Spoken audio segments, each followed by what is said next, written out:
Welcome back to today's deep dive.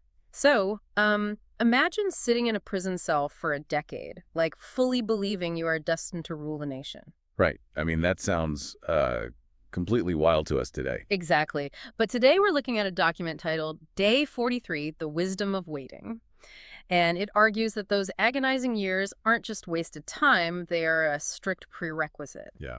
So our mission today is to explore how this text radically reframes that, universal and incredibly frustrating experience of waiting. And it roots this whole idea in a core premise from Romans 8.25, Mm-hmm. which basically states that hoping for something we don't yet have inherently requires us to wait for it patiently. Which is, I mean, Sure. tough in our modern culture, right? Where a 5-second buffering screen feels like a personal insult. Oh, absolutely.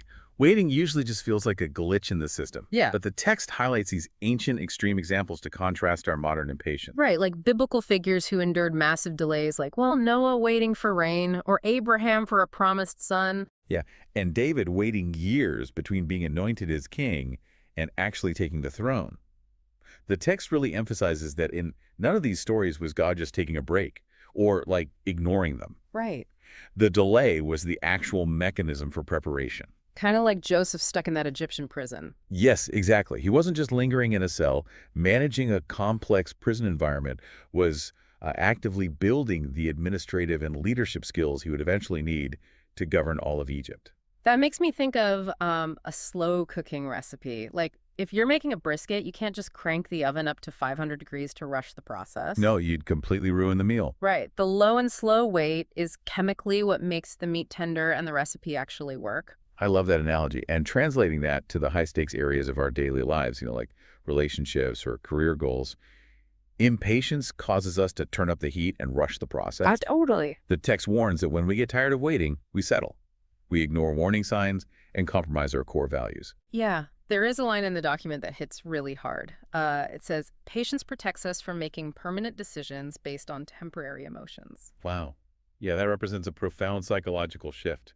Aw. It's urging us to move our focus away from what we are waiting for and onto who we are becoming while we wait. Framing the delay almost as a diagnostic tool. Exactly.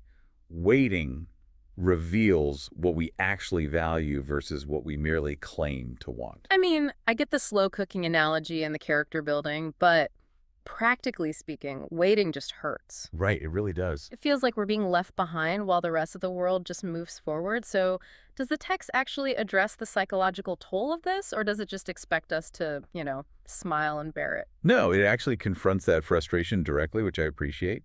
It includes a prayer specifically asking for forgiveness for letting impatience replace trust and, letting frustration replace faith. Oh, wow. So it really acknowledges that emotional toll. It does, but it counters it with what we can call an active waiting plan. Okay, so what does that look like in practice?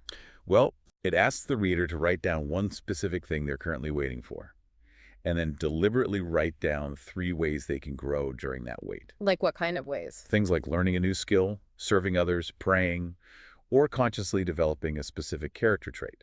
Because the text states that waiting is not standing still, it is walking faithfully.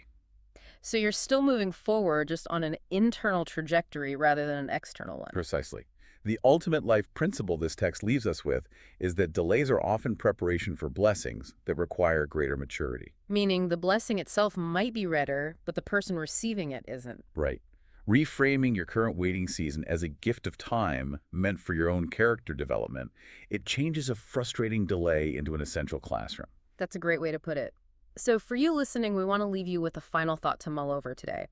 If waiting truly builds the capacity to handle a blessing, what happens to the people who get what they want the exact second they ask for it?